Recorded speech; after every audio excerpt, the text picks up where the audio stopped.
Hello and happy new year. At least I hope it's happy for you because mine's been a bit rough.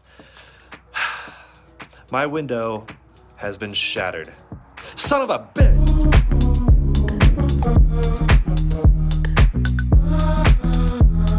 Yeah, let's see if you can hear it. Ugh.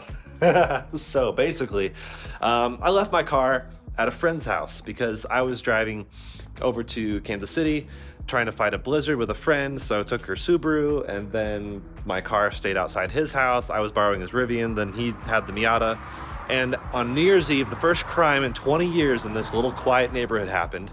Some kid, we assume, smashed windows up and down the street on any cars that were outside. So it's ridiculous. Some people are just have no sense of other people's property. It's really frustrating.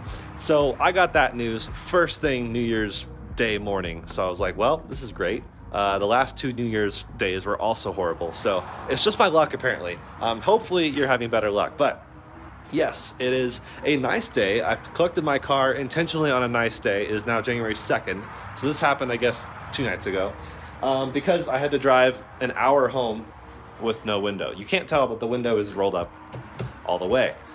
So he was really kind. Jason cleaned up all the glass that was on the ground inside the cabin. It looked like a total mess. And I was like, what do I even do? I was pretty sick yesterday. I was just, it was rough. So I contacted basically the Cars and Coffee giant 60,000 member Facebook group out here in Colorado. And people are great. So many people lined up in the comments. They were like, oh, like, you know, check out this warehouse or this glass company, because I knew you could hire someone to do it. Safelite, for example, they're a big company. They quoted me almost $500. So I was like, I don't really want to do that. Before you ask, I do not have glass insurance. A lot of people do have glass coverage. It is especially popular out here in Colorado, but I calculated the amount that would add to my insurance policy.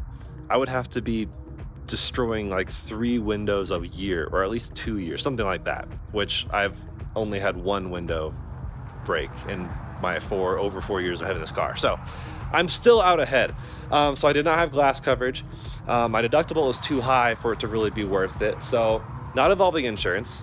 We did file a police report and all that, but basically a bunch of people in the comments were like, oh, like basically I was like, oh, it's not that hard to replace a side window, right? The windshield, sure, there's like a whole ceiling thing and I just don't really want to mess with that. But the side window seemed easier. I knew my friend Cameron did the right window regulator in his NB Miata, so I was like, okay, I know that can be done pretty easily at home. So that's when I thought I would source the glass myself. So I was going to look at Safelite or maybe some other ones. I know you can find OEM glass for like $120 to $150 depending on where you're looking.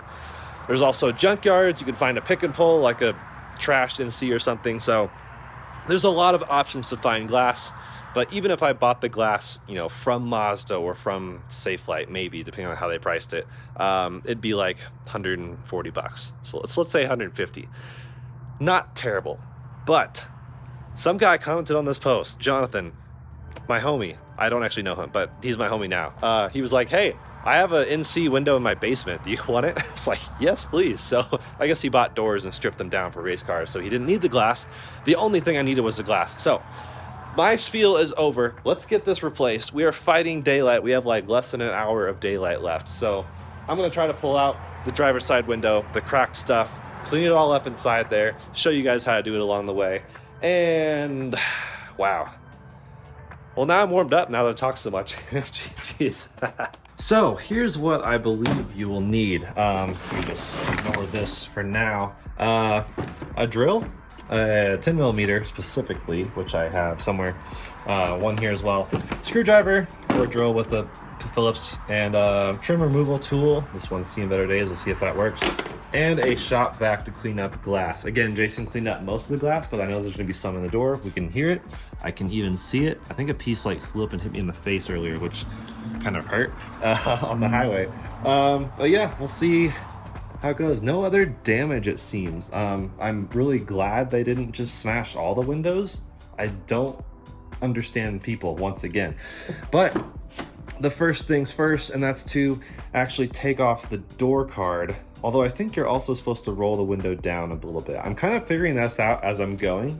So yeah, I'll teach you guys as well. But as per usual, Flywheel film style, we're kind of figuring this out. So gonna roll the window up because once again, like I said, it is all the way up, you just can't tell. So I'm gonna roll it down a little bit, which I think you have to do to get to the actual screws inside there. But that's pretty much all you need. And then you need a tripod if you want to film yourself like I am.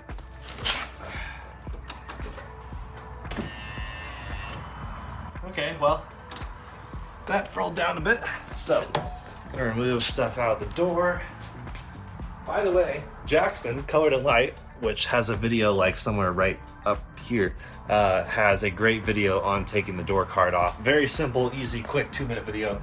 That is linked there, but I'm going to pull it off myself. Figure out how the heck to do it. I think something broke. Yeah, I think I broke 2 tabs. Jeez, okay, well. All right, once this tool is popped out, which I had to use the flathead on, and then this thing was popped off, there's a screw up there, screw right in there, and a screw down in the cup holder. Pop those 3 off, then we'll work on the door card.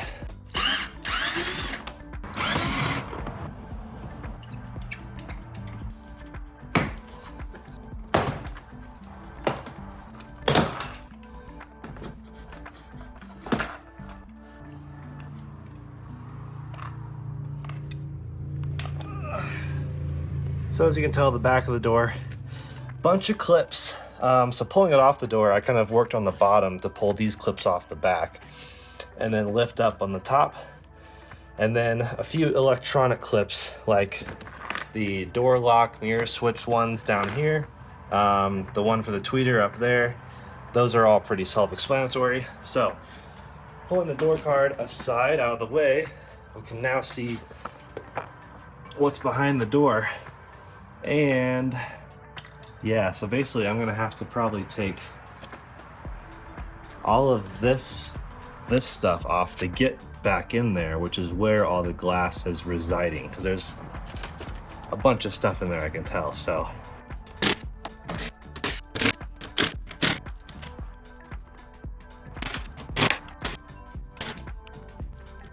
there are 12 10mm bolts apparently. I just kept finding them, which is hilarious.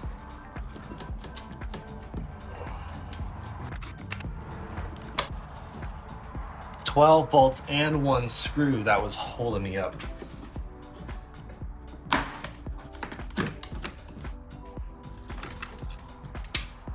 Just so I don't have to undo the Bose like speaker wiring, I'm just leaving that part of the door card right there.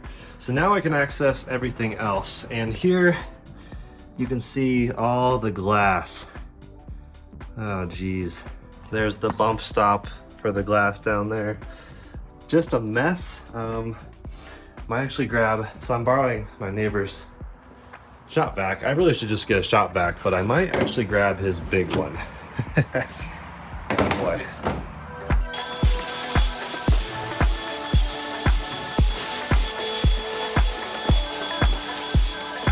All right, time for some bigger guns.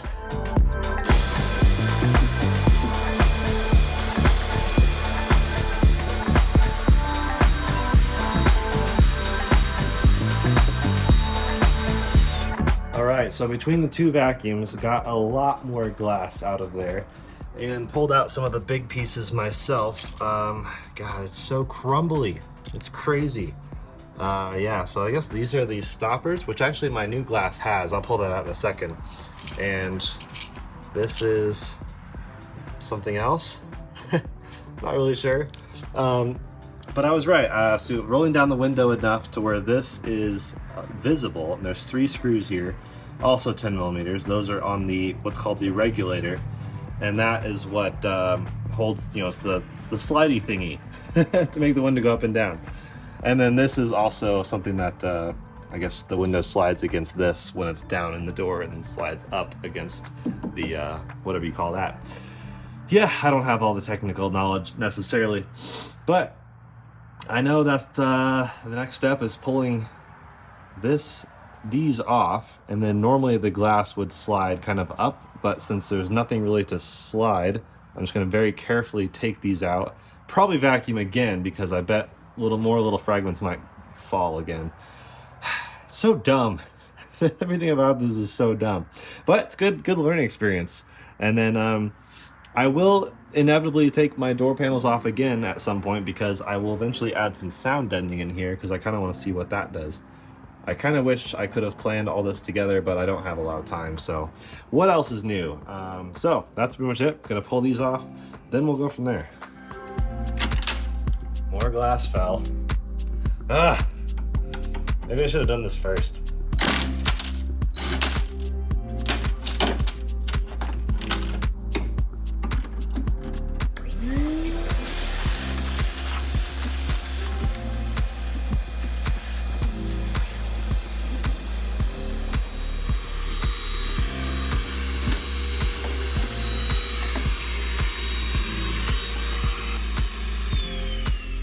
There we go. Now all the pieces are out, all the glass is out. That is one piece of information a lot of people told me on the Miata group and Facebook and the other car Facebook group where I found the glass.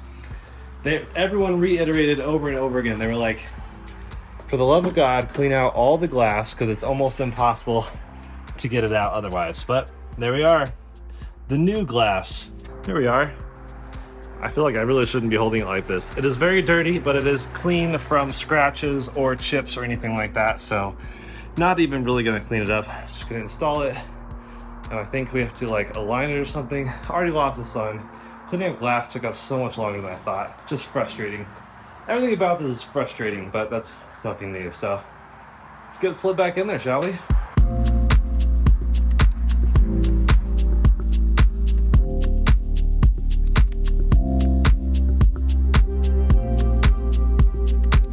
So I know these can be used to finely adjust the glass itself, but what I'm using as a starting point is this little cutout that the ring of this kind of made. I'm gonna see if that's fairly close, you know, centering the washers on, or the nuts on that. We'll see. There's a little bit of kind of wiggle room you have, which allows you to get the window precise. And I found the channel right there. So if you are removing the glass, it is worth noting that you'd want to kind of curve it back as you pull it out. And then when I inserted this one in, it was kind of curving in. And you just want to make sure you follow inside that channel there, this channel here along the, I don't know, if this is the A pillar, is this the B pillar? That's my main question. So we are getting close. What I think I'm gonna do is tighten those down just hand, like not even close to actual tight, just so I could be really careful and make sure I have it kind of lined up. And then we'll go back in and adjust them if we need to. But I think that'll be a pretty good starting point. And then you can close the door, line it up, see how it looks. We're getting there. So to test it, I just put this back on with one clip in it, just so it's easy to take off. Put the window regulator motor back in, which I think is this one. And we will turn the car on.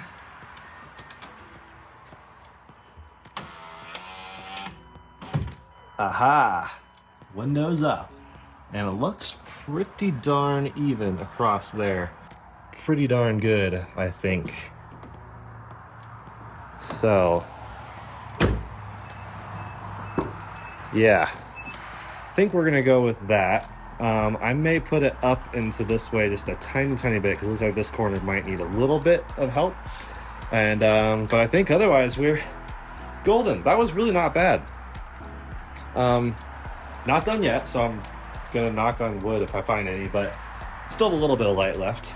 Of course I have lights in the garage, so it's fine, but the things you didn't expect to be doing on New Year's.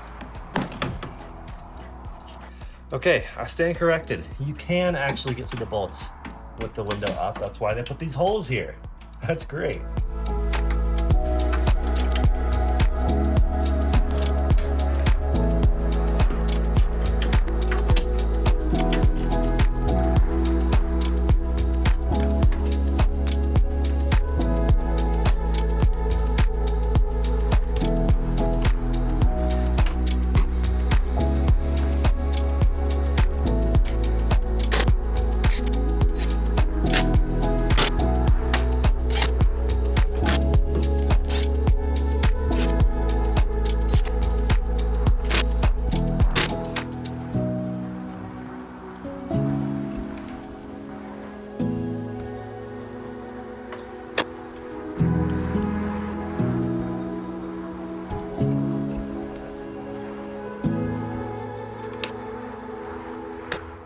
right, everything went back on nicely, other than I think I broke a clip for this thing behind the door handle.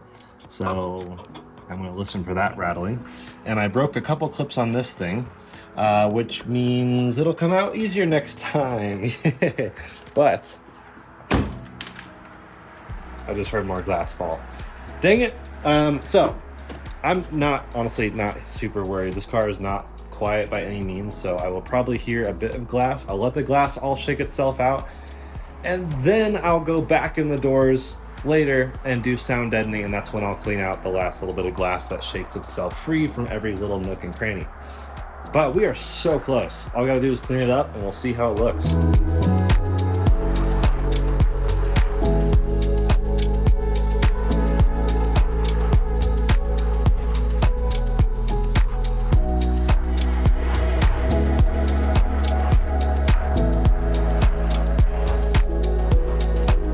All right, well, we are all set and done. It is almost clean. There's like some elbow grease needed to actually get that. There's all that's left of the glass. Maybe I'll like get a memento made out of this. I don't know.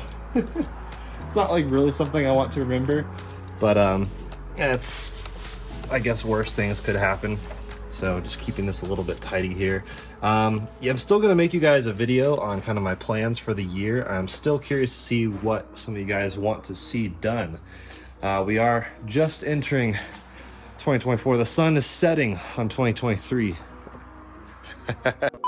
My car is filthy. It's been sitting outside for a while. Now that the glass is fixed and the seal is also remedied, I should be fine to go take it for a wash. That's probably next up on my list. Thank you guys so much for watching. Yeah, hopefully that was, interesting or useful to someone. It should be the same for pretty much both doors. There's not much difference between the two. So maybe a tiny bit less wiring on the passenger side because it doesn't have the door mirror switch thingy. But otherwise, very similar. I do have the Bose, so maybe that's a bit more wiring as well because I have a tweeter, whereas the bass stereo I think is just general door speakers. Oh, that might have a tweeter too. Not really sure. If you have a bass model with or a non-Bose, curious if you guys have the same door experience. But that's it. We're fixed. The police report's been filed. They never found the kid. But kid, if you're watching somehow, I will find you, and I will, in Fortnite, kill you. Bring it on. So thanks again for watching. We'll see you guys in another video very soon. Stay tuned for next time when I figure out why my check engine light is back on.